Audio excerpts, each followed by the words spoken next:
Happy New Year!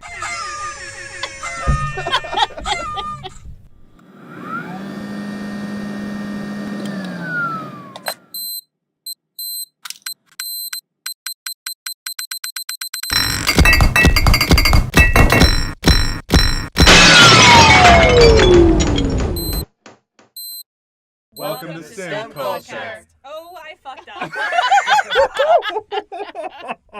All right, we have an intro. Because it's really warm in here. Welcome to STEMculture Podcast. Today, our podcast is called Grad Interactions. This is where we'll be discussing grad-to-grad antics. You'll inevitably be spending a lot of time with your cohort, your department, and your fellow graduate students. There's no real cookie-cutter grad student, and we all have different backgrounds and styles, and that kind of makes navigating interactions a minefield. But graduate school puts you with some of the most interesting people around, giving you the chance to form great friendships and find talented collaborations. Let us share our stories of how smoothly, or not so smoothly, we handled those grad interactions and what we learned along the way. This episode goes out to all those people eating lunch in the bathroom to avoid their lab mates. In this episode, you'll be hearing the voices of Will, Keighley, and Brooke. So I'm going to give a little bit of background on how this episode kind of was created. Danny and Keighley kind of appointed me as lead on this, just saying that I brought people together and I gave them a look like, I don't know what you're talking about. And we just started kind of having a conversation on how I have the ability to bring different people from different groups into like the same working sphere easily. They kind of come hang out in the lab and we talk about a lot of the topics that we talk about on this podcast. And so it really forced me to kind of do some self-reflection on how it is I do this, because I do this unconsciously without even thinking. And so, self-reflection sometimes is a scary thing to like break down how you actually do things. But it really had me reflect back on some of the first classes that I had in biological anthropology, where we really started talking about how humans interact and on what level they create relationships. And if you think about it, like, we are the most connected we've ever been on this worldwide scale at any time, in recent history. And we have social media to connect with. We can, between Twitter and Facebook and Instagram and Snapchat, and, we have these huge social networks. But how many friends do we have that are in the flesh? And how do we nurture those friendships, and how do we make those connections, and how does that reflect back to graduate school? I specifically remember talking about a paper by Robin Dunbar, who's an anthropologist that studied primates, and how these social interactions within primates reflect into the social interactions that we have as humans.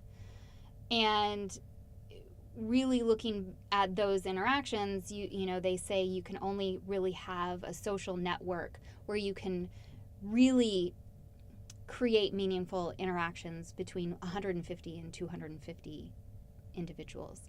And depending on your graduate program, that could be the size of your graduate program, or maybe the STEM community that you are interacting with. But within that, you can really only have 5 people, or around 5 people, that you can make really close connections with. So the people that you lean on emotionally about certain topics. So kind of bringing that all into my way of thinking about how I'm interacting with people in my program, I started kind of asking myself questions. How am I bringing these interactions out into a way where people are feeling comfortable with coming to me for certain topics that maybe they're having problems with or they just want to share with me. And so I think the first question that I wanted to address is just how we're making connections. So one of the first things that I want to say is that I love learning about people's stories and backgrounds. I don't want to classify it as a hobby, but I really love making those connections. I love learning about people, and kind of what, I know this sounds like a strange term, but like what their heart tug is, like what makes them tick. And so I'm always asking questions about their background, how they got to this point, how they got to graduate school. There's so many different factors that bring somebody to graduate school, and their backgrounds are always unique and special. I really enjoy learning about what type of science they're doing, what they're doing now, seeing the light and fire in somebody's eyes when they're excited about what they're doing and what they're working on, and really what they're trying to or wanting to accomplish in life. It might not be graduates, or it might not be academia or industry. I think one of the reasons why I love having conversations with Keighley is because she's doing something so unique and really making her own path in a lot of ways. And that's so fun to watch her develop as a person. I'm absolutely flattered. So what I'm hearing you say is that for you, when you find a person, you want to dive deep into who that person is, and like that's your driving motivation for making a connection. Yes. And even more, specifically in our program, you can ask those more fine-tuned questions of like, well, what are you doing here? How did you get here? What's your story? What science are you doing? What are you doing now? What do you want to do later? Exactly. Without, At that like, pace, yes. without Yes. inundating them and freaking them right on out. Yes. Because, yes. I can't just jump in with those questions, even though I really, really want to most of the time. But you have to kind of, build a comfort level that people will want to answer those questions. Yeah, 'cause, I mean, one of the reasons Danny and I wanted Brooke on here is because, she's kind of mom of our program. Yeah. And she does bring that very, like, comforting sense where, like, if shit hits the fan, like, and you just need somebody to be like, it's okay, I'm gonna fix it. Well, you're gonna probably fix it, but I'm gonna help you. That's Brooke. Like, she definitely has spun this personality, in this persona that we all have glommed onto and, like, feel very safe around her. The word glom, just It's my favorite. perfect. Right. And I think that that just is a great starting place to talk about all the different kinds of personalities that you might run into and how that can be sort of sometimes blessing and sometimes make it difficult. So for me, I feel very much like Brooke does in that I just love people and talking to people and learning about them. It's always my favorite part of pretty much any place that I go. But grad school is especially good for me for that because I feel, I guess, like there are a lot of kindred spirits here I've mentioned before. People who like to, think about complicated stuff and don't mind getting into deep conversations, and there's lots of opportunity for that here. So I've definitely, I think, blossomed as a person coming to graduate school just because I feel like I'm surrounded by kindred spirits. But everybody's not like that. One of my closest friends who was sort of like my big brother or program dad or something like that when I first got here. If you're listening, I think you probably know who you are. He is, I don't think he is an extrovert in the way that I am, but he figured out a way to build a really close community for himself that I'm fortunate enough to have been included in. And so that really got me through the first couple of years before I met these marvelous folks that I'm hanging out with now.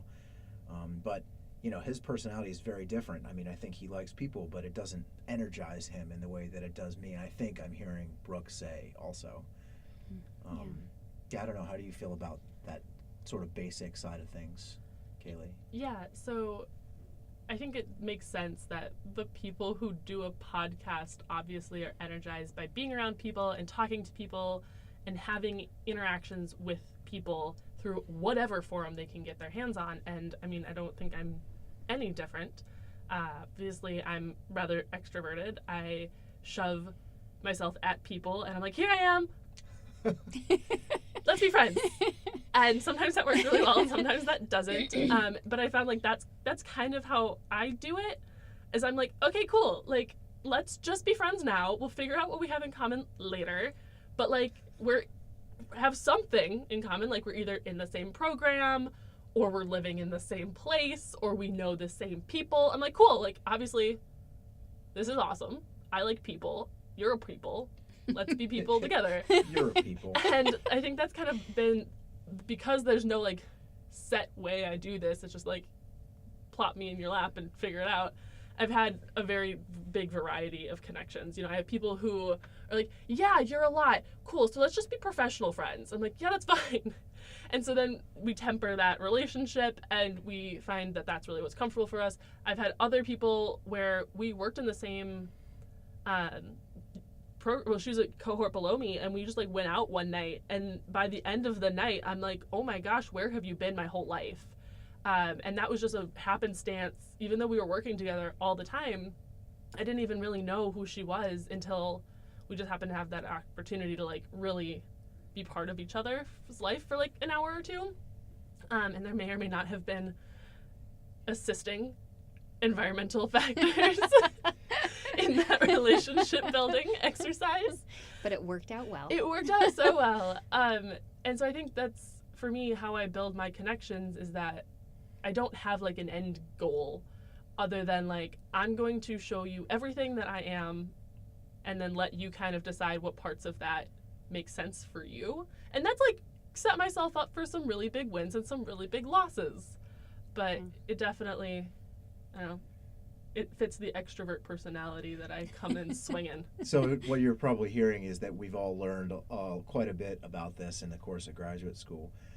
But I just really quick wanted to point out and maybe hopefully get y'all's thoughts on something that you said, hinted at during what you were just saying, which is that one of the unique things about graduate school and one of the things that makes it different about other types of school, undergrad or the business world or other professions, is that there's not always really a clear distinction between personal and professional interactions. And so that can get people into hot water and sticky situations fairly frequently. It is also a blessing and a curse, because it means that we get to develop these great friendships with people that we also work with. But yeah, what do y'all think about that? I think that's a really good point, is that how do you, I guess, approach it with strictly professional or strictly friendship or a marriage of the two? How do you know where that line is or what's appropriate for each interaction? I don't really have any insight on that for myself, because I think building into a friendship takes time for me. It's not, I love learning about people and I love interacting with people, but to build it to this place of friendship takes a little bit more time. And so maybe I just start as more of a professional approach in grad school before I jump to that friendship bond. That's just the way that I navigate that. Yeah, I think that's actually really good advice that you've intuited there, because there are all different types of personalities, and unless you somehow are able to just like divine the personality and the ethical character of the person that you're talking to, because there's this gray area that we all live in, it's a great idea to take your time and engage to whatever level you feel comfortable, but realize that there are less clear rules in grad school and academia than there are other places. So Yeah, take that's a really your good time, point. you know. All of that goes into Brooke's idea that she was talking about. Robin Dunbar's talking about the 5 close friendships and relationships that you're going to build. And as we kind of hinted at in our first episode, grad life takes up a large amount of your time. And so the people you're spending all of your time with are likely to be grad students. And it is inevitable that the core 5 is going to, at least in some regard, be built up of people you're working with, other grad students, or, your mentors or what have you. And so to discern professional and personal relationships, as Will was saying, when it's hard to tell that difference in grad school and in academia, that's probably a big reason why. Because our life becomes so much of this. It's not a 9 to 5 where we leave the office and, okay, we have our work friends and we have our quote unquote real life friends. We need that mix, but it's not possible to completely separate those two ideas. Mm-hmm. Yeah, I would even go further than that and say it's not a good idea to try and separate them. I guess I wasn't suggesting that you should draw strict lines between professional and personal, and actually to specifically draw in some language from this Dunbar paper that you were talking about. It's Hill and Dunbar 2003 was what I was looking at, and we'll put that in the show notes, a link to that article. They call them support cliques, which are the 5-person groups that Brooke was talking about, and it's defined by them as individuals from whom one would seek advice, support, or help in times of severe emotional or financial distress. And I would just like to throw my hat in the ring and say that describes grad school from top to bottom. 100%. Not all the time, but severe emotional or financial distress, I think, is probably an experience that pretty much every grad student will tell you that they've had as a part of grad school. And having people who are there with you in person, who have gone through this or are going through it, to talk to about that, to give you advice, to help you through it, whether it be peers or mentors or whoever, people that really understand are almost definitely going to become a part of your support clique, your primary 5. And the sooner I think you're able to develop a little bit of that, the better grad school will be for you. Yeah, agreed. So I think another part of this that would be remiss to not even mention is how do you, what are the actual steps that are taken to find friends? Because you might have 1 or 2, but how do you really grow that network of people? And, the more professional side, the more personal side, that mix, how do you build that network? So I don't know, Brooke, do you want to explain your perspective on that? Well, I think that it's a natural process. You can't really force friendship. But the more you put an effort into getting to know your cohort, the more you'll be able to kind of filter out who is that good fit for you. I'm not, it sounds almost like a dating scenario, but that's absolutely not it. But I think that one of the onus on one of the approaches that I take is that when I meet people along the way and I find people that I think are good fits for each other, I like to play kind of a friend matchmaker. So I like to find people who I think would really complement each other or work well together, or maybe are working on the same topics in grad school or with their science, and kind of, I guess, facilitate networking between the two. It's not really serving me, except for the fact that I get to watch 2 people that I highly respect now create beautiful friendship together, collaborations together, science together. And I think that's a really important part of our professional aspect in grad school, because when we have grad students who are interacting together in a very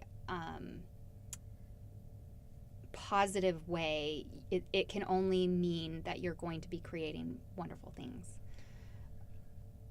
If you're not that person, so if you're not the matchmaker, so to speak, there might be somebody like that in your grad program, whether it's in your lab or your department or in the sciences more in general. And it's there's nothing wrong with keeping an eye out for somebody like that who can maybe connect you with people that Absolutely. have overlapping interests. If you don't have something like that, but you're more of an introvert, what are some things do you guys think that people who are in a situation like that might do? Get involved. Yeah. I know that's really hard from an introvert's perspective to get involved, but if there's a seminar session you can start attending and having these conversations, meeting the people who are in your cohort, I think that's really, really important. You're not going to like everyone, and not everyone's going to like you, but it's worth it to try to find an interaction that will be supportive in some manner. Yeah, so one thing that usually exists in grad programs, in departments, in labs, are some kind of structured events that can be anywhere from very formal to very informal. And those might be good opportunities because they're in neutral locations. They're, especially for the informal events, maybe they're not really time intensive. So if you find being around people to be exhausting or difficult, you can go for just an hour, whatever you're comfortable with. But participating in, like, a very common thing that I've heard about is, the lab goes out for beers at 5 on Fridays, or one of the people in your program has a game night every week. These are all great things, and I think grad students tending towards being sort of thinking people will probably understand if you don't want to participate in a very full way, but you just want to sort of show up, hang out for a little bit, and then go on your way. I think most places that should be fine. Right. And going on that, if you don't have the energy, and even though I'm a raging extrovert, there are times I don't want to talk to people and I don't want to be around people, but I still crave interaction, which is a really weird dichotomy. Like, I don't actually physically want to go out of my house. I don't want to even put on pants, but I still want to talk to people. There's a lot of really great online resources to help you build a network of people that you can rely on, which I wouldn't recommend doing exclusively, but are really good for times when you just want to have other input from other people, or you don't want to have to get out of your house. And so, like, one of those that I really recommend is Grad Slack. I was just at a conference this last week and met up with a fourth-year grad student from Georgetown. And she and I met up at this conference, and it was amazing because I didn't know how well we would get along until we actually sat down and got dinner together, and ended up being like a really great connection that I now will have for as long as I foster that relationship. And so even though, she's not in my department, she doesn't really understand the day-to-days, she's just as valuable to me as somebody who is in my department. And that just happened because I was perusing through, Grad Slack online because I didn't feel like leaving my house one day. I don't know, do you guys have any other forums like that? Twitter. No, I mean science Twitter as Yeah. well. You can follow us on Twitter at STEMculture. Shameless plug. Another whole category of interactions are professional interactions, and I just wanted to make sure that we got to talk about that a little bit because in addition to being personally, emotionally important for anyone who's going through grad school, this is also where you're really going to start to build your professional relationships too, whether those are people in your department or they're people you meet at a conference. The social aspect is important for building a successful scientific career, whether that be in academics or industry or SciComm. So yeah, I mean, you asked about forums. I mentioned conferences. Mm-hmm. What kind of connections have you guys made at conferences? I mean, there was the grad Slack Oh yeah. option. For me, so my mentor is not very hands-on at conferences. He was great my first year when I was just a fledgling grad student. And then he was really great at introducing me to people. And so I have a very small cohort of PIs, like, very well along in their career, but I don't really know a lot of other grad students. And I haven't found that in my cancer field specifically, that it's common for people, for like PIs to bring their grad students along with them, kind of shadow at your elbow, and then they'll be like, okay, meet this important person, but also you grad students, you talk. So it takes a lot of effort on my end to like find other people at my level at conferences. So helpful to go to conferences to meet like the big wigs, not as helpful to find people who are maybe like in that middle to lower end of their career. So I'm just a little baby grad student, and I have not been to a conference that is really related to my field. So I don't really have my interactions are the interactions that I have in my cohort here at our university. Well, that's okay. I've only been to one conference, but actually, Was it that I'm the one who's gone to the most conferences? I love it. so part of it might be, and it's worth mentioning, that different people's fields have different. Culture. Yeah, Yeah. different. Yeah, so I mean, that's right. Subcultures among different fields is really a powerful force sometimes. Mm-hmm. So, the stuff that I study is a little more esoteric, you might say. And so there aren't as many opportunities probably than for biomedical stuff. Yeah. I mean, I think some people are interested in cancer research. Just a few. Yeah. 2000. So there are different levels of conferences, right? So the conference that I went to was an international conference, woo-woo. But there are also local and regional conferences that you might be able to find that could get you started on some of these professional relationships. And since I brought this up, I just have one last point to get in, and that's that have you read a publication that you're interested in? You can cold call other scientists.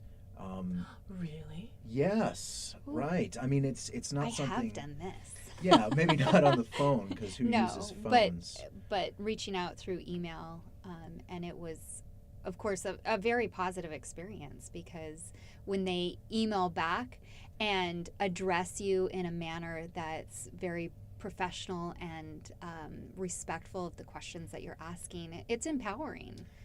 Yes, and so you mentioned getting in touch with people who are at your level. Every time, or more often than not, that I've emailed a PI, what they've done is said, "Oh, that's a great question. Here's the contact information of this grad student Or in my postdoc. lab," or postdoc exactly, that's working on the project that's related to that. You should give them an email, and they can probably help you. So this is a great way to meet people at all levels. We have been talking about professional relationships and personal relationships and how we navigate and create those relationships. Let me say relationships one more time. What happens, though, when you encounter somebody you maybe don't click with, maybe you have active conflict with, and what to do when it is either professional or a personal or a both relationship? I think that you're not going to make it through grad school without having some sort of a conflict in some manner. I mean, that's just a nature of being in close proximity with others. We don't all like everybody in our, everybody's going to have the people they like, the people they don't like. But I really do think, being kind to somebody, even when you are not fond of them.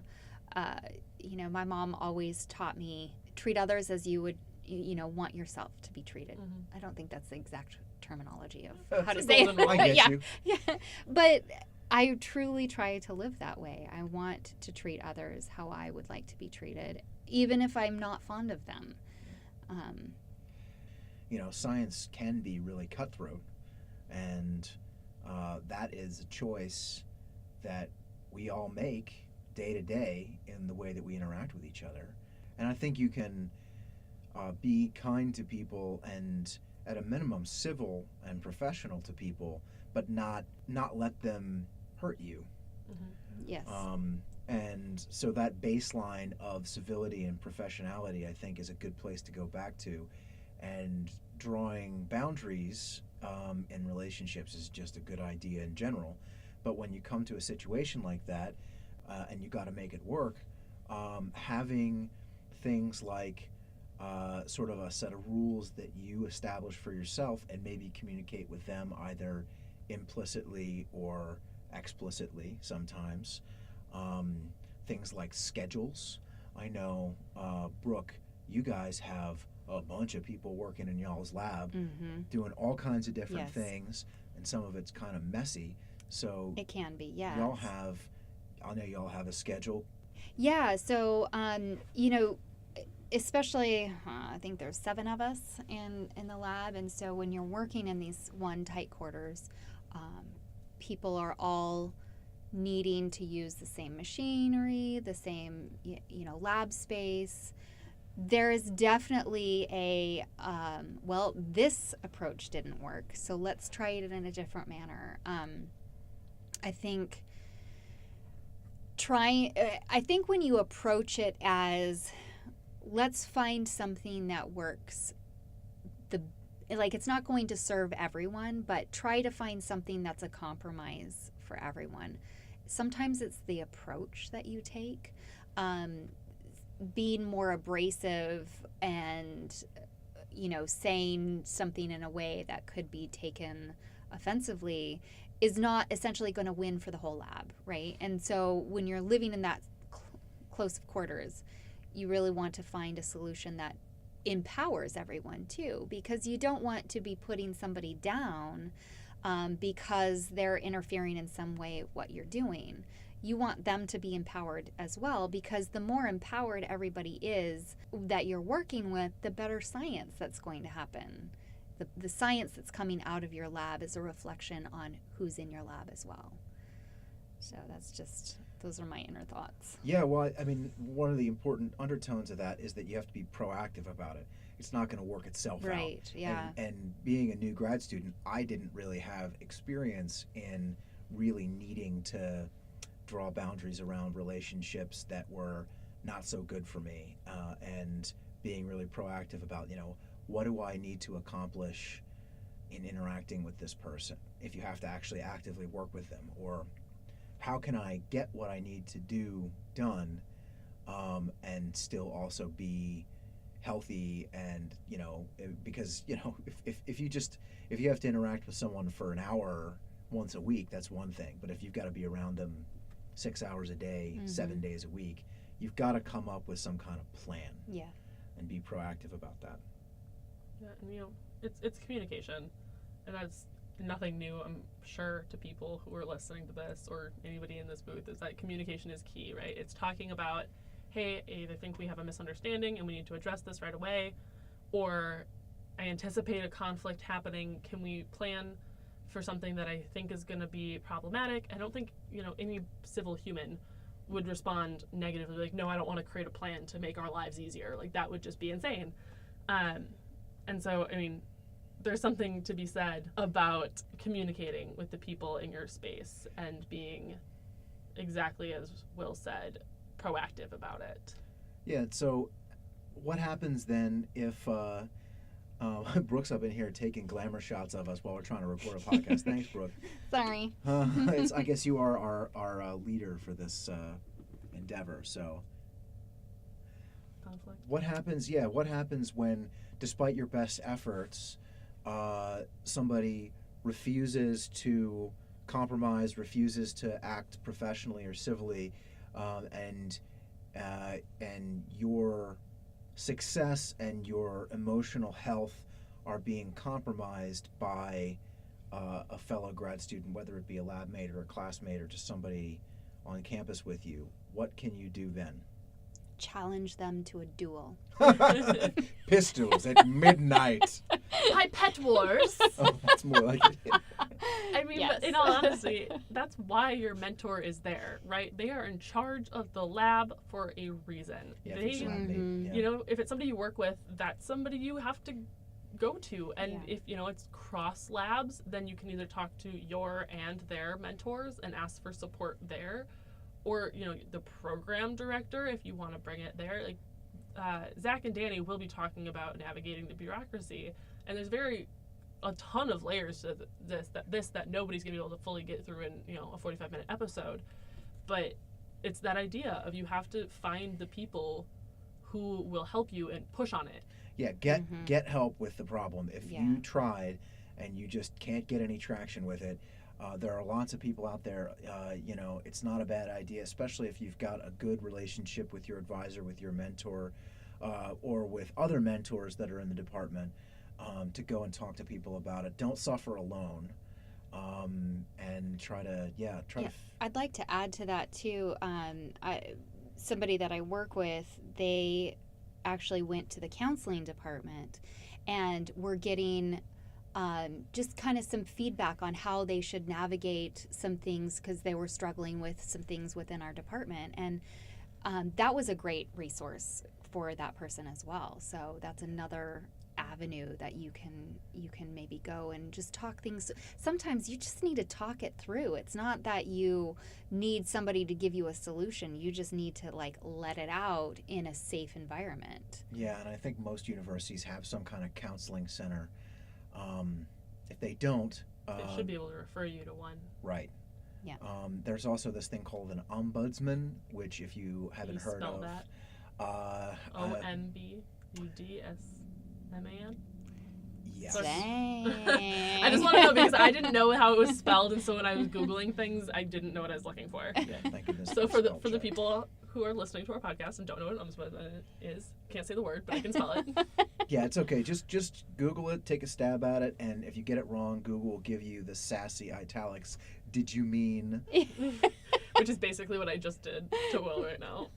By the way, that joke belongs to somebody else. Sassy Google. I think it's Russell Brand. It's okay, it's yours now. But the ombudsman. Whatever. Something men. yeah. Ombudsman. Yeah, go Ombudsman. Or find woman. out. Find your university's ombudsman, and contact them if you're having a problem. Yeah, that's exactly what they're there for. Mm-hmm. But I would like to put out the disclaimer that the correct people to talk to are not necessarily other grad students. And this is the one time I might advise you to not talk to a grad student when you're having issues with another grad student. I mean, obviously talk to the person you're trying to fix things with. Right. But it is a very slippery slope to talk to people in your department, and as well-meaning as you are about just trying to find someone to vent to, and as close as you think that person is to you and however strong that relationship is, it might not always be the best idea. And there's exceptions. It could create more conflict in the end. Right. Yeah. And so I urge you to be aware of the people you are speaking to whenever you're having conflict, because it does not need to be a bigger thing, and you don't want to be the person contributing to a bigger conflict. That's exactly what we've been saying. If you are the person who keeps a level head, people will notice that, and your reputation will not be tarnished because you were trying to do the right thing and navigate this conflict. Whether or not it was your fault, you're still trying to handle it in the best way you can, and talking to other grad students can make things muddy. Yeah. Of course, guys, if things get really bad, and sometimes grad school and a department can feel like a closed system, it's still a part of the rest of society, and the rules apply. So don't be afraid of making a stink. If somebody does something that is really not okay, and you need to call the police or the Title IX office at your university, do it. All this hopefully should help. I feel really oh my god, we're ending it on call the police, but maybe it'll be fine. It'll all be fine. Yeah, obviously don't don't knee-jerk call the police. They'll get. I feel like we need a better ending for this moment, because I'm panicking. Let's see. We can do some cutting and things. Funny So, how do we fix stories. this? How do we fix this transition? Yeah. Exceptional stories. Speaking of exceptions to the rules of Any- academia, we did just recommend a pipette war. So maybe, maybe you'll have to start doing that. Yeah, so sometimes bad stuff happens, but there's a lot of good stuff in grad school. I think we all have some great stories that we can share. And so we want to end on a better note than call the police. Let's say call the police like 16 more times. Okay. Instead of that, we'd like to share some of the better experiences that we've had in grad school. Everyone's looking at me. Brooke, tug on our heartstrings. So I do have kind of an exceptional story. As far as friendship for me, that has been kind of a lifeline in graduate school. My first year of grad school was pretty chaotic and pretty dramatic in a lot of ways, in a way that I think we will touch on in later episodes. But I had a lot of turmoil going on. I was involved in a situation that lasted a good year, my first year of graduate school. So it added a lot of stress. And I had Danny, who has been an exceptional and extraordinary friend, because through this time, she is somebody who championed for me in a way that I don't know I could ever repay her for. She really went to bat for not only myself, but kind of this little group that we really needed a champion during this time. And she, took on administration in a way that really made some powerful changes. And so if I had not had that connection, I'm really not sure that I would have stayed in graduate school. If I had not had that person I could, talking about our 5 close people that I could confide in, and share with her that I was scared and worried about my future and not feeling like, I could continue on in a lot of ways. And she listened to me, and she took on a fight that she didn't have to take on. So having a connection like that changed my trajectory in school, and is the reason that I'm sitting here with you guys today. So, those connections can be powerful. So shout out to Danny. Hopefully all the tears when she hears this later. I will make her cry in a good way. Yeah, we absolutely love Danny for what she has done for people. My story, my uplifting, happy story, is not so much of a friend who fought for me, but a friend who was, my back, my support, in a different way, really in a little bit more, the day-to-day, when I was having a hard day or whatever. She knew exactly what to do, and, our friendship started from such happenstance. I had actually had a friend from my hometown coming and visiting me, and because I wanted to convince that friend that I actually had friends in my new hometown, I invited everybody I knew to come hang out. And our night ended with us walking down the middle of a street at like an ungodly early hour, like 3 a.m. or something ridiculous, telling each other weirdly personal details about our lives, and realizing that we felt so safe around each other, and that, we could continue to have these conversations in any time or any space. And, our relationship has really just blossomed into, I go over and hang out with her cat when she's not home, because that makes me feel good, because, he's like our cat. And, just literally, she's the person I call up on any night of the week for support when I'm lonely, or when I want to just like dance around and be ridiculous, or binge watch an episode, or do anything. And so she's really been somebody I can lean on through the thick, through the thin, and for all the cat Snapchat videos I could ever want. Little cats. Oh. Staring at you there, I mean, Will. I think for me, I've expressed this before, that, I've found more understanding and feeling of, beyond that, even kinship, I think, with a number of the people that I've met in grad school. But I always just go back to, one of my really close friends that I mentioned before in this episode, who, really got me through my first year. You've probably figured out that the first year of grad school can be tough. You're in a new place, you don't know a lot of people, and sometimes those first few months can be really lonesome. And I wasn't feeling a lot of genuine personal connection with my lab mates. It was sort of awkward and strange. And it just so happened that across the hall there was this funny, super smart dude who liked to have philosophical conversations like I do, and like video games. And so he really became my,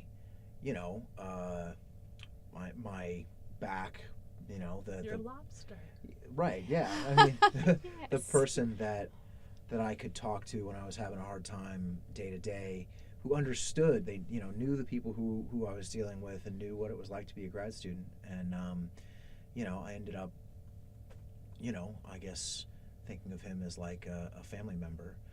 And in those late nights in the first semester when you can't sleep because, you've been working 80-hour weeks for a month, having a person like him there probably, saved my grad school career too. So if you're listening, thank you. You'll never know how much that meant to me. Yeah. We wish you guys all your lobsters. Yeah.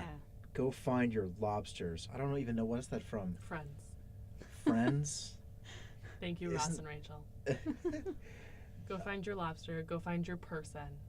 # Grey's Anatomy. Yeah.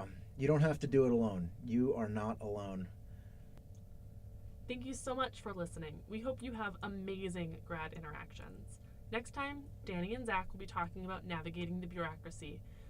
They will be discussing bureaucracy from the standpoint of a graduate student trying to affect change in their department and how we can make the university work for us.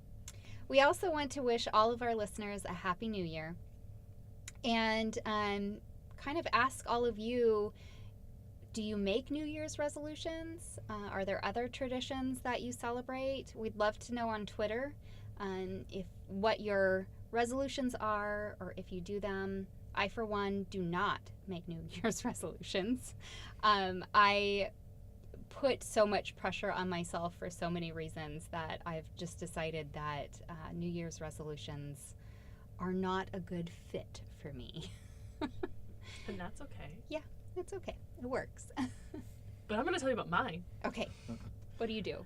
So I am going to commit myself to doing SciComm, even though I'm kind of doing that right now, but doing this podcast and all the other things. But I really want to commit to like going to conferences and being an active member for like a full year, like very much making this part of my life. I would like to refocus and recenter on my research. I will be getting an RA in the spring for 5 semesters, and so I really want to rededicate myself to the thing that brought me down here in the first place. I can't leave until I finish it, so I really want to refine my passion for what brought me down here. And then I would also like to spend actual dedicated effort into self-care, specifically going to the gym and drinking water and separating myself from work, because that has been something that worked for me in the past and I have not focused on, and so I would like to renew that focus. Yes. My New Year's resolution is Make that noise more often. to purr more.